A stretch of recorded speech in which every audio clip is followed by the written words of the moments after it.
এরপরে প্রশ্ন হলো, জানাজার পরে দাফনের পূর্বে মুনাজাত করা জায়েজ কিনা? জানাজার পরে, দাফনের আগে কোনো দোয়া নেই। জানাজার পরে অনেক এলাকাতে জানাজার নামাজের পরে ইমাম সাহেব মুসল্লিদেরকে নিয়ে দোয়া করে, এটা সুন্নাত দ্বারা সাব্যস্ত নয়। জানাজার নামাজটাই তো দোয়া। জানাজার নামাজের মধ্যে আপনি পড়লেন আল্লাহুম্মা ফিরলি হাইয়িনা ওয়া মাইয়িতিনা, আল্লাহ মাই আমাদের মৃতদেরকে মাফ করে দেন, এ তো জানাজার নামাজে এটা পড়লেন, পড়েই তো সালাম ফিরালেন। পুরো জানাজার নামাজটাই তো দোয়া, তাহলে সালাম ফেরানোর পর আবার কিসের দোয়া? এই জন্য এই দোয়া সুন্নাহ সম্মত নয়। তবে মাইয়েতকে দাফন করার পর, কবরে রাখার পর, দাফন করে শেষ করার পর কেবলামুখী হয়ে যারা দাফন কাজে শরীক হয়েছেন সবাই যার যার মতো করে কেবলামুখী হয়ে মুর্দার জন্য দোয়া করা সুন্নাত। সেটা দাফনের আগে না পরে? দাফনের পরে কেবলামুখী হয়ে দোয়া করা সুন্নাত। সুন্নাতটা আমরা অনেকে জানি না, বেদাতটা ঠিকই জানি। সুন্নাতের খবর নাই, বেদাত নিয়ে টানাটানি। এই জন্য এই সুন্নাত যেহেতু আলোচনা নাই, জানাশোনা নাই, এটা আমরা জিন্দা করবো ইনশাআল্লাহ। ঠিক আছে না? মইয়তকে কবরে রেখে দাফন করে কেবলামুখী হয়ে আমরা হাত তুলে দোয়া করব। কি দোয়া করব? দোয়া করব, নবী সাল্লাল্লাহু আলাইহি ওয়াসাল্লাম বলেছেন, সালু লিআখিকুম আত-তাসবীত, তোমরা তোমাদের ভাই যাকে দাফন করলা তার জন্য আল্লাহর কাছে দোয়া করো, সেই জন্য ঈমানের উপরে এখন মুনকার নাকিরের প্রশ্নের জবাবে যেন টিকে থাকতে পারে, অটল থাকতে পারে, সেজন্য আমরা মাইয়তের জন্য দোয়া করব ইনশাআল্লাহ। মসজিদের রেগুলার ইমাম সাহেব থাকা সত্ত্বেও তারাবির জন্য অন্য কোনো ইমাম আনা জায়েজ আছে কিনা? আনা যাবে, কোনো অসুবিধা নাই। এই প্রশ্ন সব বোধহয় ইমাম সাহেবরা বাউ করে দিছে, সব তাদের স্বার্থের প্রশ্ন। ইমাম সাহেবরা দেয় নাই? তাহলে মুফতাদের ইমাম সাহেবকে মহব্বত করেন, টাকা দিবেন না, কিন্তু ইমাম সাহেবদের পক্ষে প্রশ্ন করবেন। মাশাআল্লাহ, এটা কেমন মহব্বত হইল?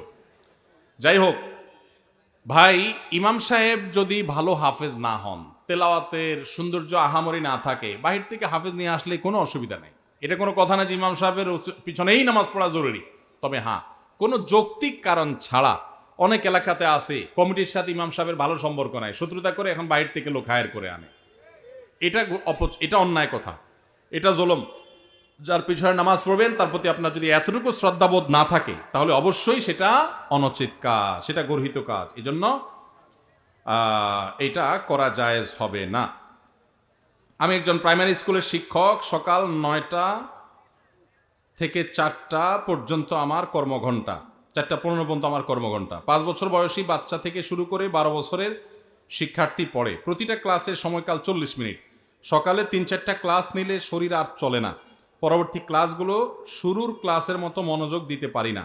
তাতে কি আমার বেতনের টাকার কোনো প্রবলেম হবে? শত শত কোমলমতি শিক্ষার্থী সামলানো অনেক কষ্টকর হয়।